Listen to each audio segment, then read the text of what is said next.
ओम नमो भगवते वासुदेवाय। ओम नमो भगवते वासुदेवाय। ओम नमो भगवते वासुदेवाय। ओम नमो भगवते वासुदेवाय। ओम नमो भगवते वासुदेवाय। ओम नमो भगवते वासुदेवाय। ओम नमो भगवते वासुदेवाय। ओम नमो भगवते वासुदेवाय। ओम नमो भगवते वासुदेवाय। ओम श्री परमात्मने नमो नमः। ओम गंगणपतये नमो नमः। ओम शं सरस्वत्यै नमो नमः। ओम गुरुभ्यो नमो नमः। ओम सहनाववतु सहनौ भुनक्तु सह वीर्यं करवावहै तेजस्विनावधीतमस्तु मा विद्विषावहै। ओम शांति शांति शांति। सदाशिवसमारम्भां शंकराचार्यमध्यम् अस्मदाचार्यपर्यन्तां वन्दे गुरुपरम्पराम्। ओम पार्थाय प्रतिबोधितां भगवत् नारायणेन स्वयं व्यासेन ग्रथितां पुराणम् मध्ये महाभारतम् अद्वैतामृतवर्षिणीं भगवतीम् अष्टादशाध्यायिनीम् अम्ब त्वामनुसन्दधामि भगवद्गीते भवद्वेषिणीम् वसुदेवसुतं देवं कंसचाणूरमर्दनं देवकी परमानन्दं कृष्णं वन्दे जगद्गुरुं। नमस्ते परमं ब्रह्म सच्चिदानन्दरूपाय निर्गुणाय नमस्तुभ्यं ओंकाराय नमो नमः। सर्वे दुर्गाणि तरन्तु सर्वे भद्राणि पश्यन्तु सर्वे सद्बुद्धिमाप्नोतु सर्वे सर्वत्र नंदतु। ओम तत्सत। ओम ओम ओम। आप सभी ऑनलाइन नेटवर्क पर उपस्थित भगवत गीता श्रवण साधकों को ऋषिकेश से आज हमारा प्रातः का अभिवादन अभिनंदन अभिवंदन। हरि ही ओम हरि ही ओम हरि। हम सबको आज का यह दिव्य दिन तन मन धन जन देश काल विषय वस्तु परिस्थिति अवस्था अध्यात्म भौतिक दैविक क्षेत्र व्यष्टि समष्टि सभी को अपने अपने पूर्व में अनंत जन्मों में किए हुए संचित पाप पुण्य धर्म अधर्म मिश्र कर्म के पके हुए फल स्वरूप में वर्तमान में आज सभी को अपने अपने प्रारब्ध अनुसार परमेश्वरी अचिंत्य योग माया के माध्यम से प्रसाद स्वरूप में प्राप्त हुआ।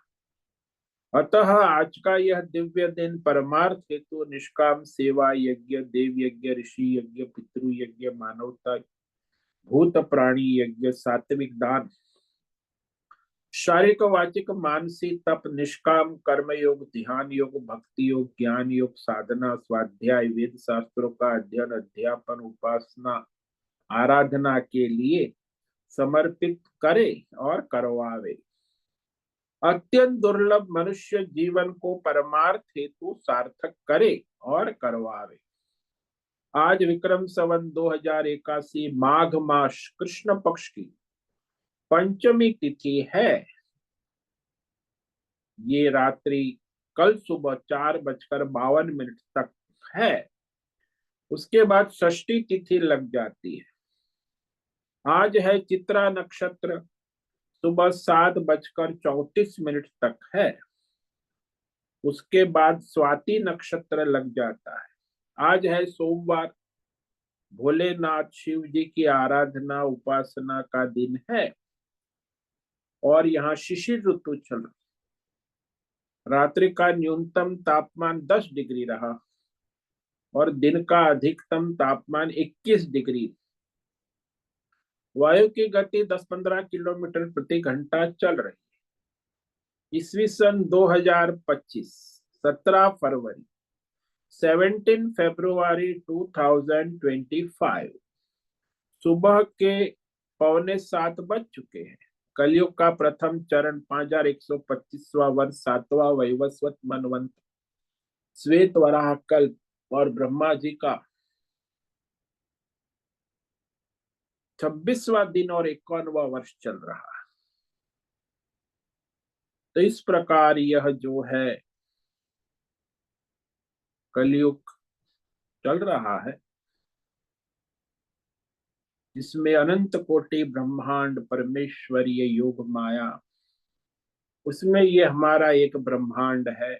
इसमें ये पृथ्वी लोक में समुद्र के ऊपर जम्बू द्वीप में विश्व का एकमात्र वैदिक राष्ट्र भारत में उत्तर हिमालय प्रांत में उत्तराखंड राज्य में टिहरी जिले में हिमालयन शिवालिक पर्वतमाला के अंतर्गत मणिकूट पर्वत के ऊपर नीलकंठ महादेव के सामने ऋषिकेश नगरी में मुनि की रेती प्रांत में शीशम जाड़ी अवधूत बाड़ा आश्रम के सी ब्लॉक के पहले माले से 5 नंबर कमरे से गंगा किनारे से हम स्वामी उत्तमानंद सरस्वती भगवद गीता के आचार्य शिष्य स्वामी चिन्मयानंद सरस्वती महाराज चिन्मय मिश्र कैवल्याद्वैत वेद व्यास भगवत पाद शंकराचार्य की श्रृंगेरी संन्यास परंपरा से शिक्षित दीक्षित सनातन वैदिक भारतीय हिंदू धर्म अनुसार संपूर्ण भगवद गीता ज्ञान यज्ञ ऑनलाइन चैतन्यमय जीवन लाइव प्रसारण के अंतर्गत व्याख्यान माला में अध्याय 10 विभूति योग के श्लोक नंबर 26 और 27 संस्कृत एवं हिंदी में व्याख्यान करेंगे। दिव्य पवित्र सरल व्यावहारिक सटीक पूर्ण वर्ण अक्षर पद वाक्य पंक्ति श्लोक अध्यायों की संगति संधि अन्वय शब्दार्थ वाक्य भावार्थ रक्ष्यार्थ तात्पर्य सहित वैदिक शास्त्र वेद व्यास साहित्य शंकर भाष्य एवं परंपरागत सन्यासी आचार्यों की टीका टिप्पणी सहित आज का यह भगवद गीता व्याख्यान करेंगे। कृपया आप सभी श्रद्धा भक्ति ध्यान से परिपूर्ण होकर के ये दिव्य श्रवण साधना करें। इसमें से कुछ ग्रहण करें, कुछ धारण करें, कुछ अपने जीवन में चरितार्थ करें और उसमें निरंतरता लाए। अपनी अपनी आध्यात्मिक भौतिक दैवी अशांति द्वंद्व मोह विक्षेपों से रहित होकर अपने अपने शरीर इंद्रिय प्राण मन वचन कर्म से एक रूप एकाग्र होकर शुद्ध सात्विक सूक्ष्म भगवत विवेक बुद्धि करें। वेद शास्त्र अशास्त्रीय अपरंपरागत अधार्मिक भ्रम भ्रांतियों से रहित होकर अपने अपने शरीर इंद्रिय प्राण मन वचन कर्म की एकाग्रता और शुद्ध सात्विक विवेक करे। वेद शास्त्र आचार्य वेद शास्त्र और आचार्य परंपरा अनुसार विवेक करे और करवावे। पुनः पुनः इस व्याख्यान का श्रवण करे, मनन करे, चिंतन करे, लेखन करे, चर्चा विचारणा, प्रचार प्रसार करे, लिंक भेजे, ग्रुप में शेयर, अपना और सबका परम कल्याण करे और करवावे। ओम तत्सत। ओम ओम ओम। तो हमने श्रीमद् भगवद गीता अध्याय 10 विभूति योग के श्लोक नंबर 25 पर विवेक विचार किया था, जिसमें भगवान अपनी सगुण विभूति दिव्य विभूतियों का निरूपण कर रहे हैं। और भगवान ने कहा महर्षिणाम भृगुरहम गिरामस्मेकमक्षरम यज्ञानां जप यज्ञोस्मि स्थावराणाम हिमालयः। महर्षिणाम अहम भृगु हूं। तो जो 7 सप्तर्षि हुए, जो ब्रह्मा जी के मानस पुत्र है, जिससे हमारी ये वैदिक परंपरा चली, तो वह महर्षियों में सर्वश्रेष्ठ भृगु, जो हमारे वैदिक गोत्र प्रवर्तकाचार्य है, वेद मंत्रों के प्रणेता है और ज्योतिष शास्त्र के प्रणेता भृगु संहिता ब्रह्मा जी के मानस पुत्र कहे गए हैं। गर्भ से उत्पन्न नहीं हुए, भगवान ब्रह्मा जी के संकल्प से उत्पन्न हुए। तो वह भगवान की विभूति है। गिराम एकम अक्षर, वाणी जो हम बोलते हैं उसमें एक अक्षर है अ।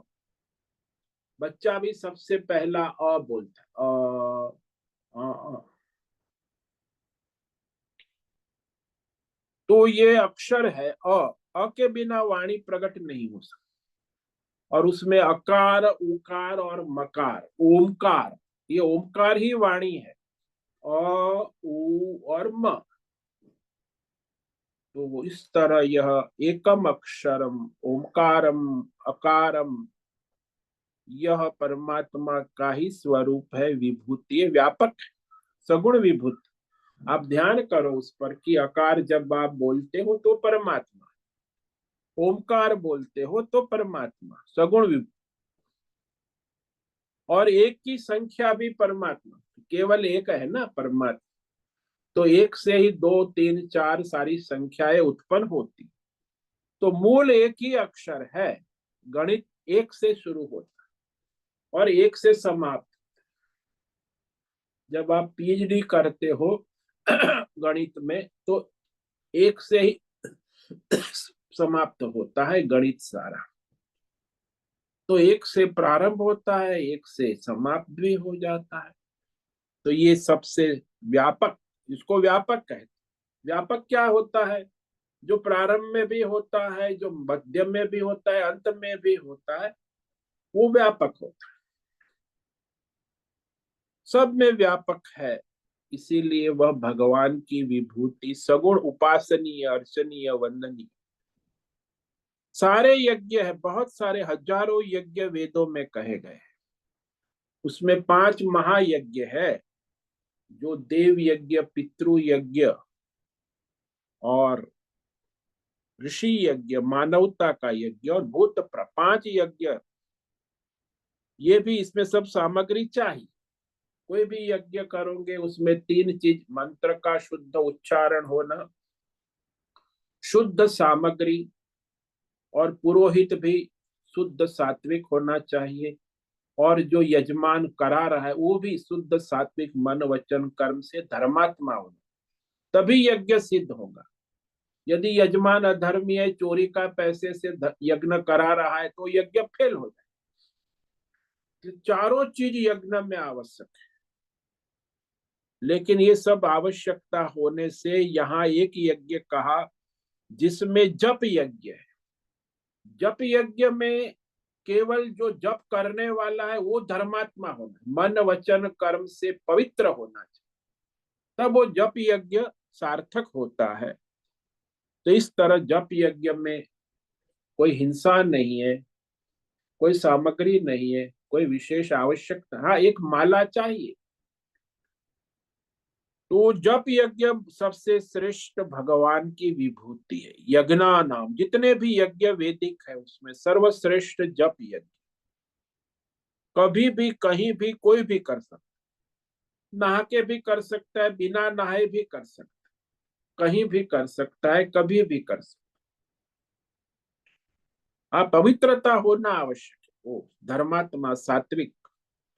और पर्वतों में स्थिर रहने वाले पर्वतों में मैं हिमालय हूँ। हिमालय पर्वतमाला है, बड़ी विशाल, पृथ्वी लोक में सबसे बड़ी पर्वतमाला है, बर्फीली पर्वतमाला, 3000 किलोमीटर लंबी चौड़ी है। तो भारत से जुड़ी हुई अफगानिस्तान है, ब्रह्मदेश है, नेपाल है, पाकिस्तान है, चाइना है, सब बॉर्डर। ये ये भगवान की विभूति।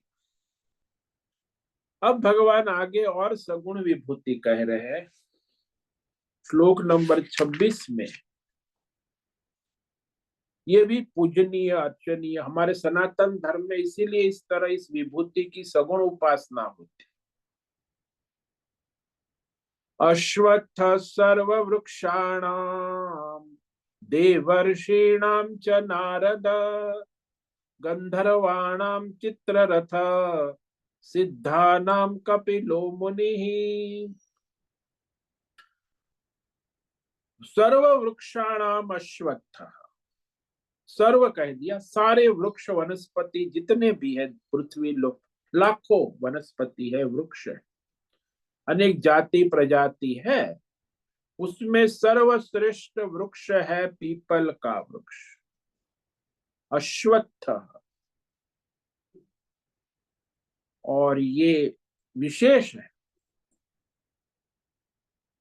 वो जो पक्षी खाता है दाना पीपल के फल का, फिर उसके बाद वो जो चरक करता है तो उसके दाने खाने के बाद जो उसका मल उससे ये वृक्ष उत्पन्न होता है। सीधे पीपल के बीज को आप नहीं बो सकते। आपने देखो पीपल का पेड़ कहीं भी वहां मकान पे छत पे आपने देखा होगा कि पक्षी ने जो खाया उसकी बीट, बीट में जो बीज रहता है उस बीज से वह उत्पन्न हो जाता है, इसलिए वो विशेष है।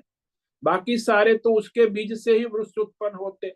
यही एक वृक्ष ऐसा है जो पक्षी की बीट, पक्षी फल खाएगा पीपल का और फल खाने के बाद बीट करेगा, तब उस बीट से यह पीपल का वृक्ष उत्पन्न हो, यानी पक्षी की चेतना उसमें जुड़ी है।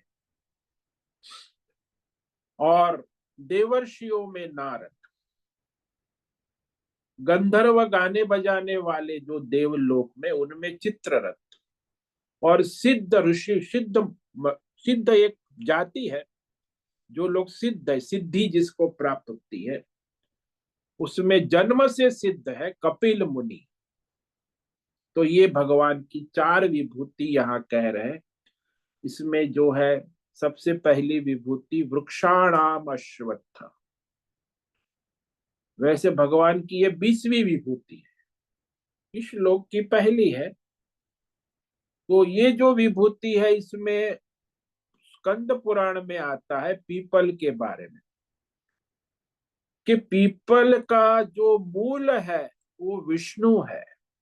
मूल में पीपल का जो तना है, तना में केशव है, शाखा में नारायण है, पत्तों में हरि है, और फल में सारे देवता निवास करते हैं। और ये जो पीपल का पेड़ है वो आयुर्वेद की दृष्टि से स्वास्थ्यवर्धक। पीपल की छाया, घोड़े को पीपल की छाया में बांधते हैं तो बड़ा स्वस्थ तंदुरुस्त रहता है। मनुष्य भी यदि पीपल की छाया में विश्राम करे तो उसे स्वास्थ्य लाभ होता, पूर्ण रूप से औषधि रूप, यानी सारा पीपल का पेड़ में सारा उसकी छाया भी औषधि है, रोग नाशक है। आयुर्वेद में उसकी बड़ी महिमा है, जो परम पवित्र है भगवान का ही स्वरूप अश्वत्थ पीपल का वृक्ष। संसार को भी पीपल के वृक्ष से उपमा दी गई है। अश्वत्थ वृक्ष वेदों में ऐसी उपमा है और गीता में भी आता है। ऊर्ध्व मूलम अधश्च अश्वत्थम प्राहुर, ये संसार वृक्ष पीपल का पेड़, उसकी मूल ऊपर है, शाखाएं नीचे है।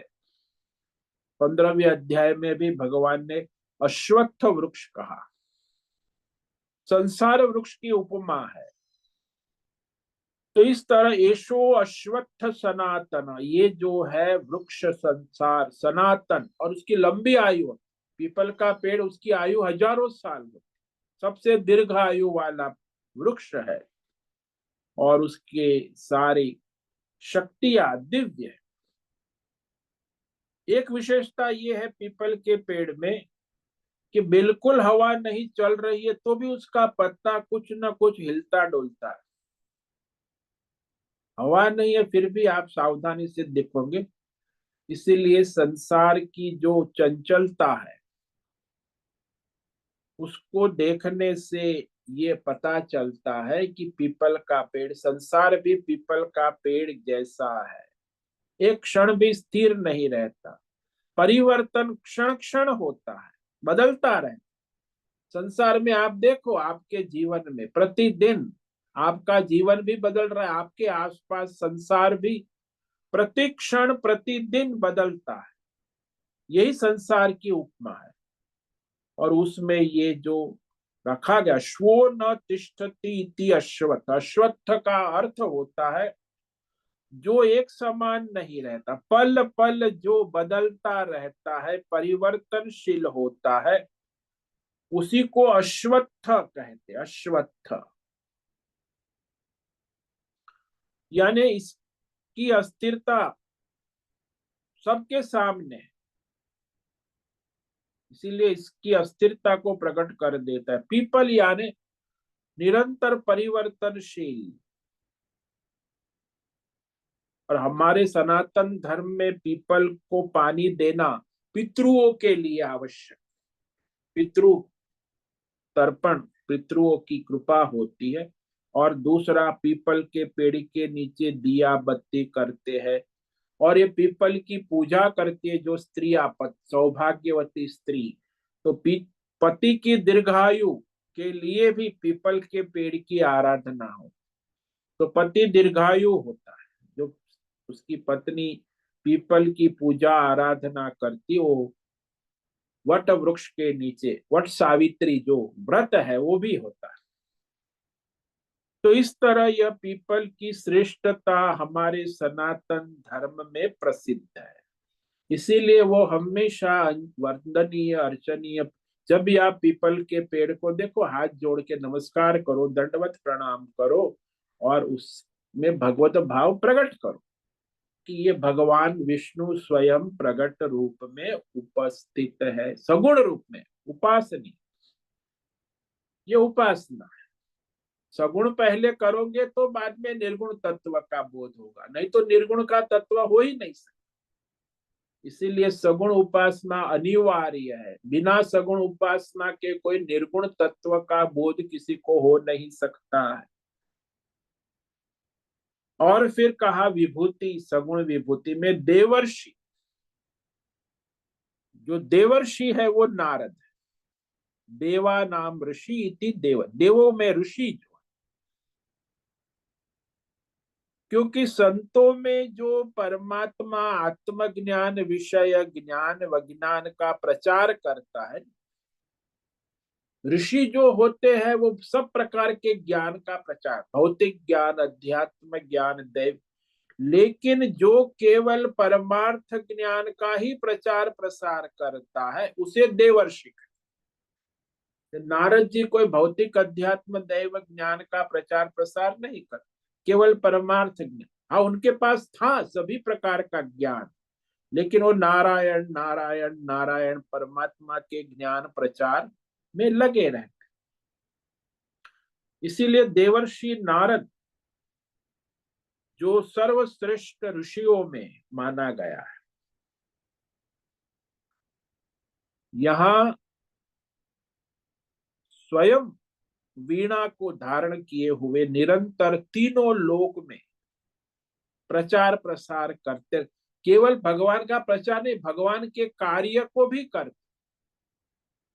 प्रचार प्रसार यानी पत्रकार, दुनिया का सबसे पहला पत्रकार जो समाचार यहाँ का वहां पहुंचाता है, भगवान के समाचार भी भक्तों तक पहुंचाने का काम नारद मुनि करते हैं। तो सबसे पहला मीडिया शुरू हुआ वो नारद जी से शुरू, नारद ही सबसे पहला मीडिया है। बाद में ये सब आजकल मीडिया चल रहा है, फेक मीडिया, वो बहुत समस्याएं खड़ी हो जाती। समाचार जो है वो यदि सात्विक शुद्ध सत्य हो तो लोगों को गलत फहमी नहीं होती। अब ये जो नारद जी है नारद ने सनत कुमार जो आत्मज्ञानी थे उनसे आत्मज्ञान प्राप्त किया। तो आत्मज्ञान प्राप्त करने के पहले उनके पास बहुत ज्ञान था। कहते नारद जी जो थे भौतिक अध्यात्म दैव वेद शास्त्रों का उन्होंने सारा अक्षर अक्षर का अध्ययन कर लिया था, सब कुछ पढ़ लिया, जितनी भी विद्या है सब जान लिया था, भौतिक अध्यात्म दैव। लेकिन उनके मन में शोक मोह भय दूर नहीं हुआ था। इतना ज्ञान होने के बाद आजकल भी ये लोग जो डॉक्टर है इंजीनियर है उनके मन में मृत्यु का भय शोक मोह दूर नहीं होता, मरते दम। हाँ, बड़े बड़े वैज्ञानिक है, पढ़े लिखे, भौतिक कोई भौतिक सिद्धि वाले, कोई अध्यात्म ज्ञान में योगी, आजकल सब योगी योगी बाबा लोग बहुत चल रहे हैं, सिद्ध योगी और दैवी सिद्धि वाले लोग। लेकिन उनका शोक नहीं दूर होता, भय नहीं जाता, मोह नहीं छूटता। इसलिए तो इतनी संस्थाएं चलती है इनकी, ये सब मोह है। तो ये सब संस्थावाद है, व्यक्तिवाद है, ये सब मोह माया है, तो उसमें लगे रहते। जितना बड़ा विद्वान होता है भौतिक उतना ही वो बड़ा मोहित होता है, अहंकारी होता है, उद्धत होता है, स्वार्थी होता है। संस्थाएं चलती है, ये सब अहंकार है, व्यष्टि समष्टि अहंकार। तो आज दुनिया में ये बड़ा चल रहा है, अहंकार का, संस्थाओं का, विद्वानों का, भौतिक विद्वान आध्यात्मिक विद्वान। वेदों में भी ऐसा ही है, मैं सब जानता हूं, ऐसा अहंकार, विद्वता का अहंकार बहुत बड़ा है, भयानक। वो स्वभाव से रहता है। जो लोग भौतिक अध्यात्म दैव ज्ञान विज्ञान के अंदर है उसमें ये अहंकार आप देखोगे संसार में। नारद भी बड़े विद्वान थे वेद शास्त्रों के भौतिक, उनके अंदर भी विद्वता का अभिमान था। लेकिन जब उन्हें आत्मज्ञान हुआ, परमार्थ ज्ञान, तब जाके उनका अहंकार नष्ट हुआ। क्योंकि और कोई रास्ता, ये सब तो अहंकार बढ़ाने वाला है।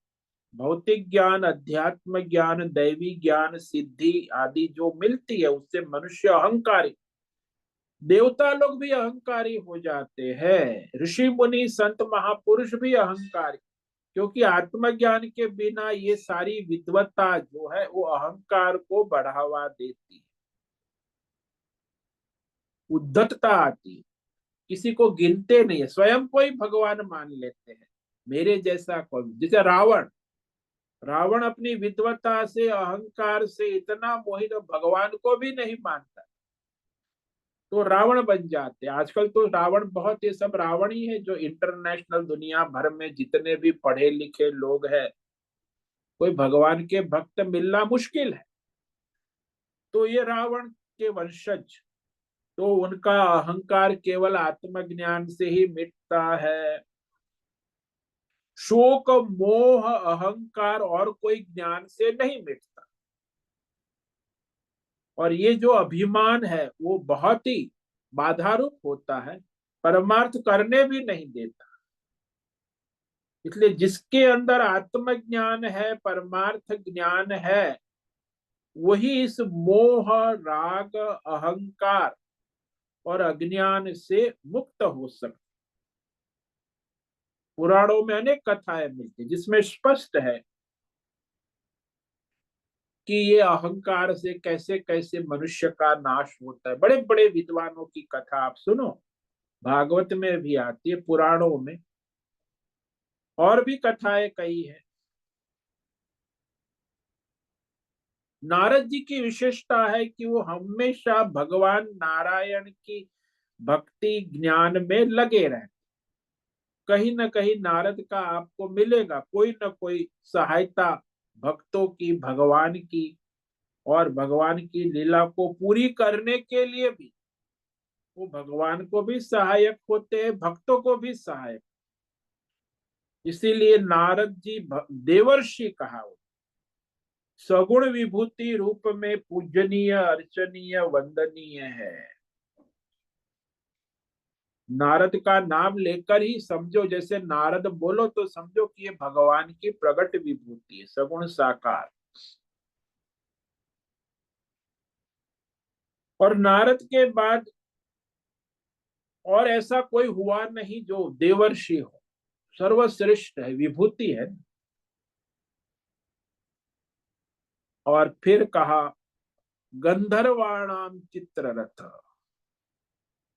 गंधर्व कहते इंद्रलोक देवलोक में जो गाने बजाने वाले, उनमें गाने बजाने वालों का जो मुखिया, मुख्य राजा, आजकल की भाषा में म्यूजिक डायरेक्टर, तो म्यूजिक डायरेक्टर है, मुखिया है, वो है चित्ररथ, देवलोक।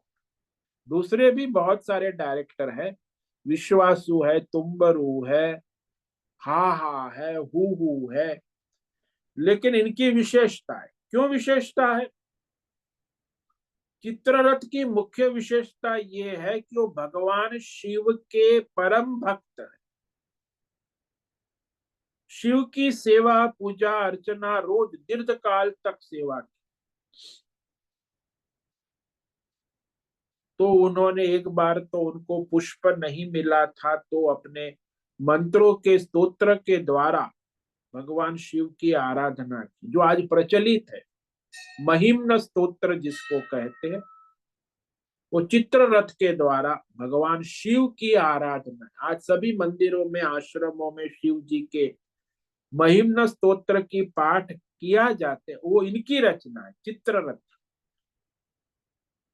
शंकर के अच्छे परम भक्त रहे।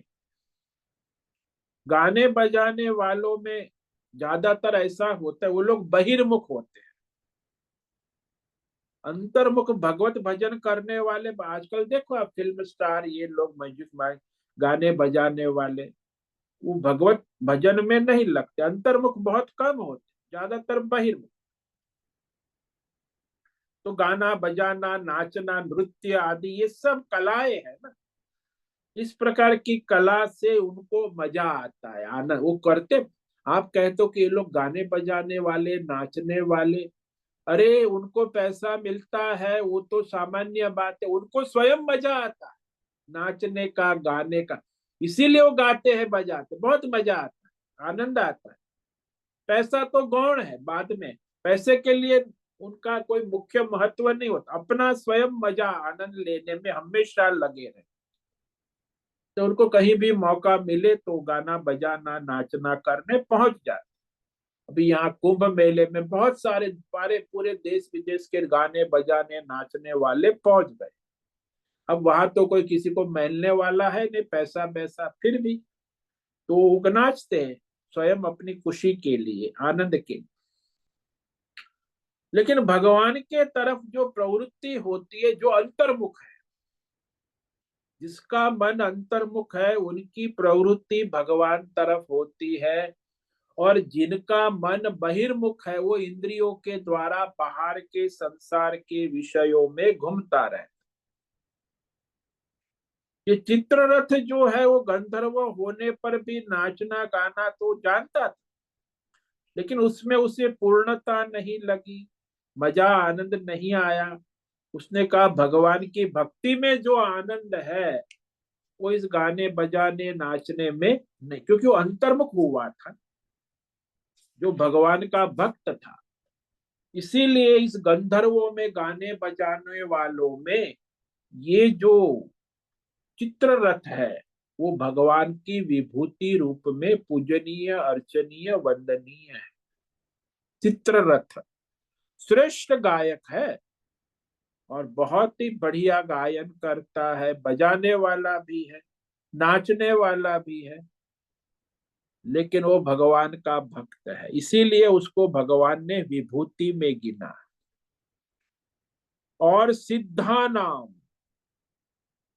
ये सिद्ध होते हैं, जन्म से जो सिद्ध होते हैं उसी को सिद्ध कहते हैं, बाद में सिद्धि प्राप्त करते वो नहीं, जन्म से सिद्ध, जिसके अंदर ज्ञान है, वैराग्य है, ऐश्वर्य है, अष्ट सिद्धि है, तो वह जन्म से ही ज्ञान, वैराग्य, धर्म में स्थित है। जन्म सिद्ध, उसमें कपिल मुनि को सर्वश्रेष्ठ मुनि है, महात्मा है, मननशील मुनि को कहते हैं, जो मननशील, देवहूति के पुत्र, और हमारे जो सांख्य एक शास्त्र है, प्रकृति पुरुष सांख्य शास्त्र के प्रणेता है। इसीलिए सिद्धि में ये विशेष वर्ग है। सिद्ध भी एक, जैसे यक्ष है, गंधर्व है, सिद्ध माने जाते, ऐसे ही ये भी देव वर्ग में आते हैं।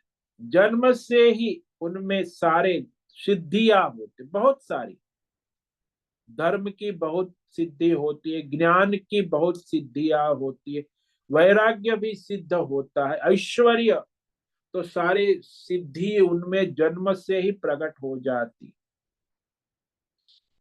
इसीलिए उन्हें जन्म से सिद्ध कहते।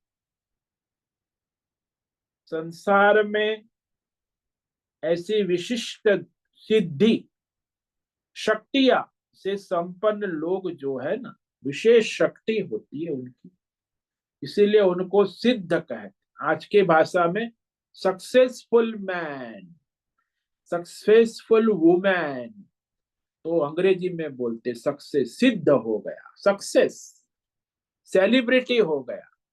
आज उनके करोड़ों फॉलोअर है, करोड़ों लोग उनको मानते हैं, उनकी सिद्धि को मानते हैं, उनकी शक्तियों को मानते हैं, तो इसी तरह वो सिद्ध माने जाते।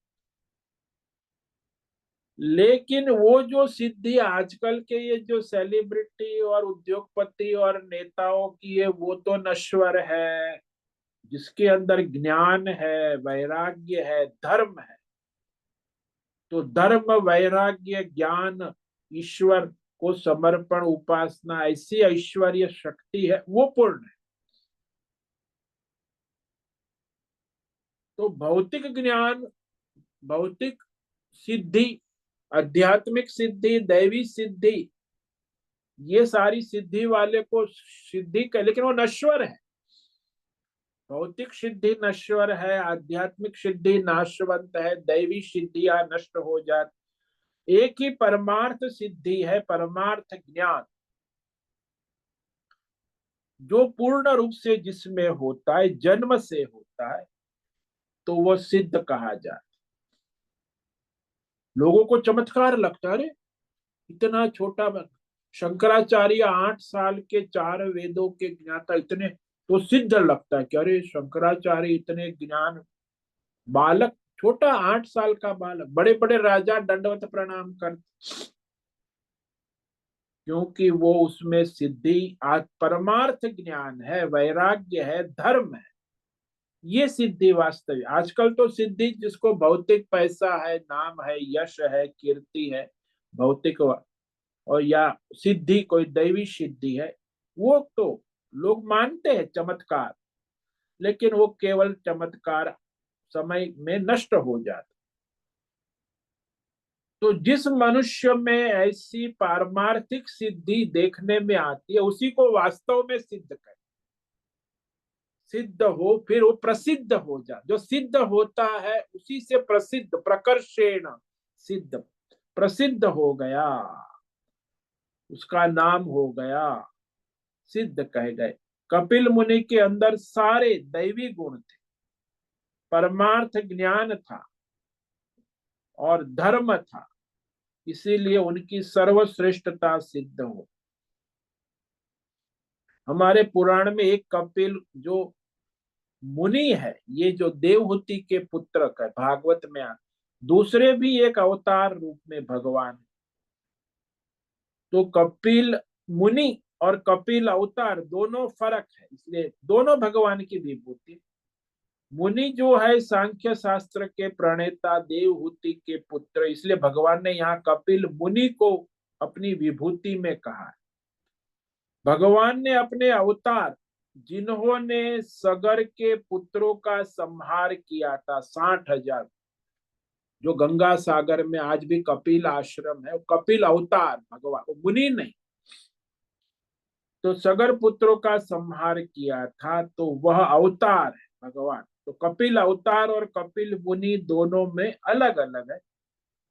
कपिल अवतार और कपिल मुनि निरंतर समझो कि दोनों विभूति। इस तरह यहाँ कहने के बाद अब आगे जो है और सगुण विभूति भगवान कहने जा रहे हैं, जिसमें जो चार विभूति कहेंगे, ये समुद्र मंथन से निकली हुई विभूति है। श्लोक नंबर 27 में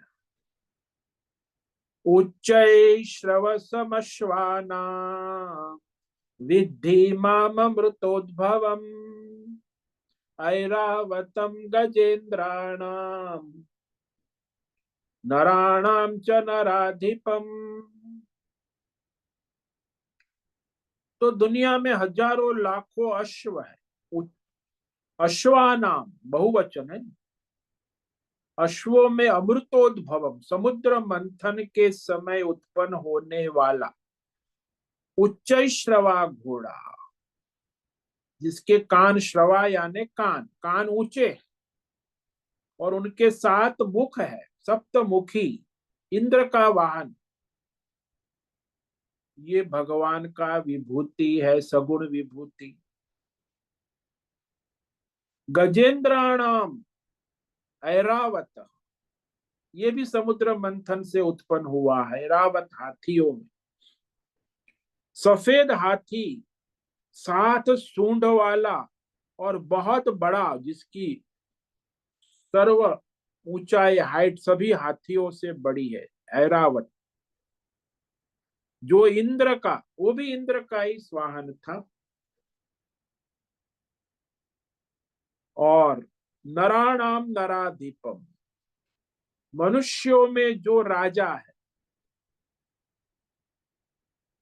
जो धर्म परायण, न्याय परायण, धर्मात्मा राजा, ये भगवान की विभूति। क्योंकि राजा में एक विशेषता ये होनी चाहिए कि लोकप्रिय होना चाहिए, और दूसरा सभी लोग उसकी आज्ञा का पालन करने वाले होने चाहिए, तभी वो राजा की महिमा है। यदि राजा की आज्ञा का पालन प्रजा नहीं करती है तो वो राजा किस काम का। इसलिए श्रेष्ठ राजा वही है जो प्रजा के द्वारा चुना गया है, डेमोक्रेटिकली। ये वंश परंपरागत राजा भी होते जो, और जो प्रजा के द्वारा चुना गया राजा, लेकिन होता है धर्मात्मा। तो यहाँ ये 4 विभूति, जो 3 विभूति श्लोक में कही है, अमृत मंथन के समय जो उत्पन्न हुआ था वह घोड़ा, उसे यहाँ उच्च श्रवा का, ये पशु विभूति है, पशु में श्रेष्ठ। ये गजेंद्र भी पशु विभूति है, पशु रूप में है, देवता रूप में नहीं। इसकी श्रेष्ठता है, और वह विभूति सामान्य नहीं, विशेष है। और जिसमें इंद्र की सवारी होती है, राजा देवा नाम इंद्र देवराज, बाकी सब हाथियों में ये विशेषता नहीं होती। एक तो सफेद हाथी नहीं होता, 7 सूंड वाला हाथी नहीं हो, सबसे बड़ा ऊंचा चौड़ा लंबा, तो ऐसा हाथी तो केवल ऐरावत ही है। इसलिए सर्वश्रेष्ठता, और उतनी श्रेष्ठता होने के कारण उसके अंदर सारी दिव्य माला श्रृंगार उसे देवलोक में मिल जाते, बड़ा सज धज के चलता है, क्योंकि इसमें विशेषता होती है, उसमें ज्यादा श्रृंगार होता है, मालाएं हो। संसार में भी देखो, जो ज्यादा विशेष व्यक्ति होते हैं उसमें ताम जाम दिखावा, कपड़े, उसकी माला, उसका श्रृंगार विशेष होता। और फिर कहा नराणाम नराधिपम, राजा भगवान की सगुण विभूति है। अन्यत्र शास्त्र में बतलाया है कि हमारे वेद शास्त्रों में 8 वसुओं के अंश राजा के शरीर में रहते हैं। अष्टवसु हमने पीछे पढ़ा ना, जो राजा बनता है उसको वैदिक मंत्रों से अभिषिक्त करते हैं, उसके अंदर सारे देवताओं का आवाहन करके उसका स्थापन कराया जाता, तो प्राण प्रतिष्ठा होती है देवताओं की। जैसे मूर्ति की, भगवान की मूर्ति की प्राण प्रतिष्ठा, से उसकी भी प्रतिष्ठा होती। राज्याभिषेक जिसको कहते हैं वैदिक पद्धति से जो होता है, तो वह सर्वश्रेष्ठ है। अभिषेक के द्वारा देवताओं का उसमें आधान कराया जाता। आजकल तो ये लोग, ये नेता लोग जो है वो केवल प्रतिज्ञा पत्र पढ़ते हैं, अभिषेक भविष्य कोई विधि नहीं होती, वैदिक विधि अंग्रेजी परंपरा है ना। हमारी वैदिक परंपरा में कोई भी राजा हो उसका अभिषेक होता है वैदिक मंत्रों से, सब राज। तो उस मंत्र के अंत में आता है सोमो अस्माकम ब्रह्मणाम राजा। अभिषेक करने वाला ब्राह्मण कहता है कि बाकी सब तो सबके तुम राजा हो, लेकिन ब्राह्मणों के राजा तो भगवान शंकर है। राजा सबको हुक्म देगा लेकिन ब्राह्मण को नहीं दे सकता। किसके आधार से हुक्म देगा? ब्राह्मण से ही सलाह लेगा, वेद शास्त्रों की। ब्राह्मणों से सलाह लेकर ही वो राज्य चलाए। इसलिए आपने देखा होगा राम जी जो है योग वशिष्ठ के मार्गदर्शन में चलते थे, फिर वहां युधिष्ठिर है वो द्रोणाचार्य भीष्म आदि के मार्गदर्शन में अपने गुरुओं के। तो राजा जो है वह वैदिक धर्मात्मा आचार्य गुरु के मार्गदर्शन में, ब्राह्मणों के मार्गदर्शन में। ब्राह्मण को वो सलाह नहीं दे सकते, ब्राह्मण उसे सलाह दे सकते। इसलिए राजा में तो ये विशेषता है कि उसमें अष्टवसु देवताओं का निवास होता है। यदि राजा धर्मात्मा नहीं है तो देवता उसे छोड़कर चले जाते, उसकी शक्ति क्षीण हो जाती। कई बार देखा हो जो राजा भ्रष्ट होते हैं तो उनके राज्य पाट चला जाता है, क्योंकि देवता उसे छोड़कर चले जाते। तो जब तक राजा धर्मात्मा है, परमेश्वर के भक्त ब्राह्मणों का अनुशासन में रहते हैं, अनुशासन में मार्गदर्शन में चलते, तब तक वो राजा कल्याणकारी। स्वच्छंद राजा है वो अपना और दूसरों का, प्रजा का नाश करता। 8 वसुओं का वास होने के कारण उसे राजा को श्रेष्ठ कहा। 8 वसु क्या है? एक तो पृथ्वी का राजा, फिर आयु में राजा, फिर आह्लाद प्रसन्नता देता है सबको, फिर सूर्य का प्रकाश सबको मिलता है, देवता प्राणवायु और तापमान बनाए रखता है, काल के भी उसके अधीन है, और अग्निदेव। तो सारे देवता जो है राजा के अधीन होते। 8 वसु उसमें रहते हैं और उसकी सेवा करते, इस कारण राजा सर्वश्रेष्ठ कहा, भगवान की विभूति। लेकिन वो राजा में ये विशेषता होनी आवश्यक है, न्यायकर्ता होना चाहिए, धर्म परायण, परमेश्वर का भक्त होना चाहिए। ऐसा राजा अपना और सबका कल्याण करता है। तो आज हमने जो है ये विभूति श्लोक नंबर 26 और 27 में विवेक विचार किया। उसमें ये सारी सगुण विभूति भगवान की अर्चनीय, पूजनीय, वंदनीय है। 26 में 4 कही, अश्वत्थ सर्ववृक्षाणाम देवर्षीणाम च नारद गंधर्वाणाम चित्ररथ सिद्धानाम कपिलो मुनि। तो जितने भी वृक्ष है उसमें सर्वश्रेष्ठ पीपल का वृक्ष, ये भगवान की साक्षात सगुण विभूति पूजनीय है। देवर्षियों में नारद ऋषि तो बहुत है, सप्तर्षि है, देवर्षि है, महर्षि है, ब्रह्मर्षि है, लेकिन उसमें नारद मुनि सर्वश्रेष्ठ है। क्यों? क्योंकि हमेशा भगवान के ज्ञान विज्ञान का प्रचार प्रसार करते रहे। गंधर्व गाने बजाने नाचने वालों में जो चित्ररथ है, उनका मुखिया भगवान शिव का भक्त है, इसीलिए भगवान ने उसको विभूति में गिना।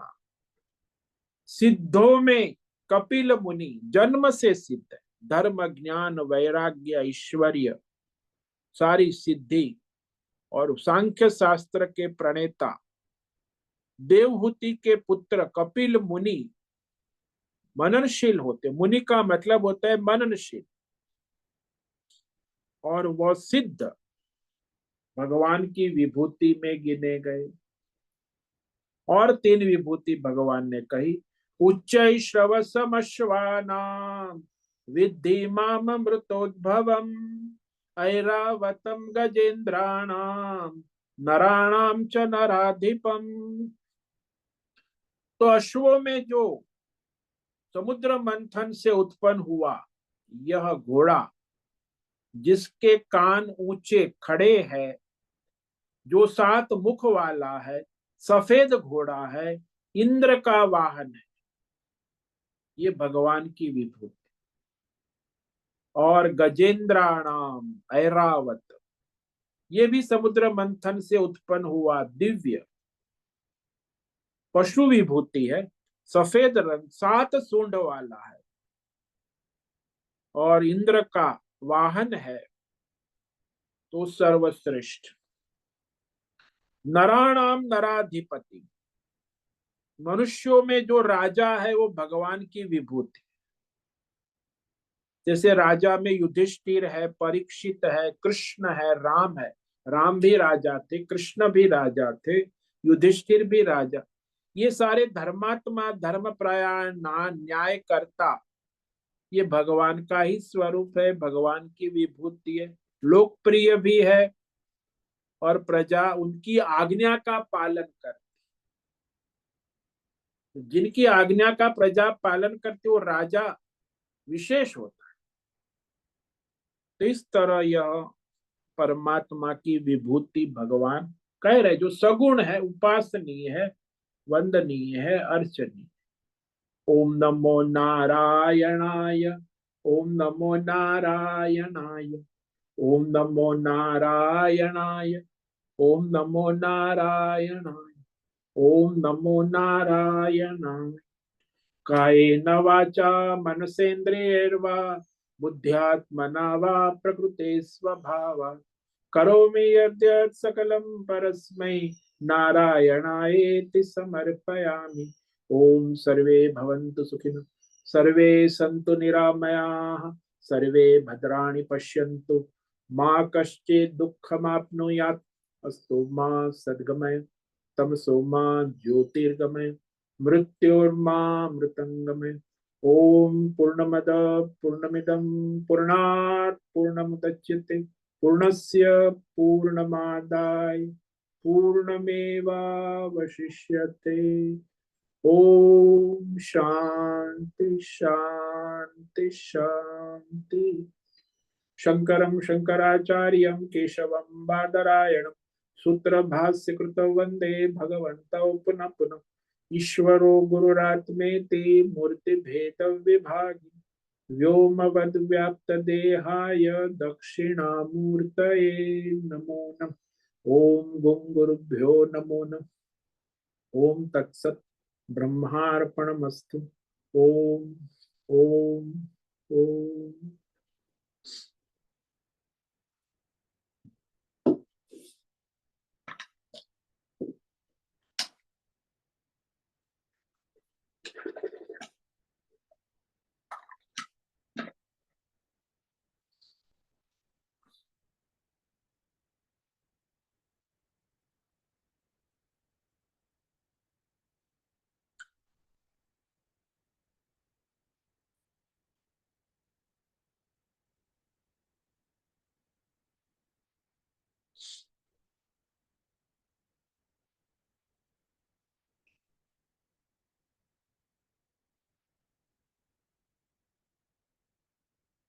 अभी समय है प्रश्नोत्तरी का।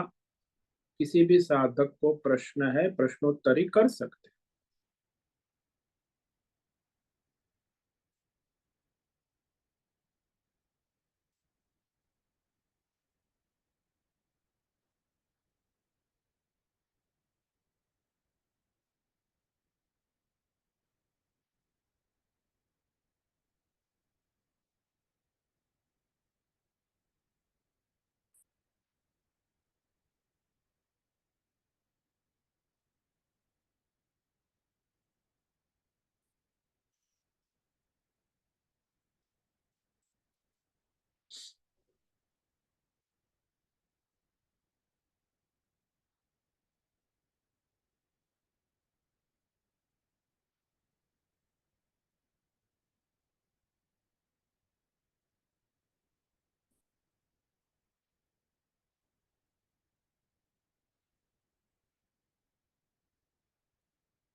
ठीक है, कोई प्रश्न नहीं है तो आज उपस्थित है प्रकाश आनंद दोषा, होस्ट है नैना पुरोहित, अजय रत्न पारखी, अनुराधा जेठे, आशा कोटक, भद्रेश पड़िया, बीबी शर्मा, भावना गरीबा, दिनेश पटेल, दिव्याबेन दवे, जीवी कुमार, हेमा कोटक, इला जोशी, लीलावती बेड़ेकर, मीनाक्षी काले, पंकज भट्ट, पृथ्वीराज मालव, राजेश मोलकर, राम सेवक यादव, रेशा रथ, सुचिता पाटिल, सुनील ठाकुर और उषा मेनन।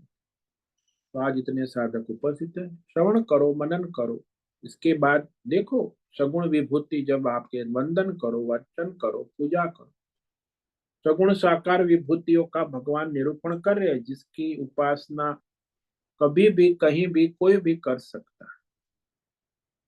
ओम। सभी साधकों को आज का ओम नमो नारायणाय। सबको ओम नमो नारायण। ओम ओम नमो नारायण नारायण। स्वामी जी।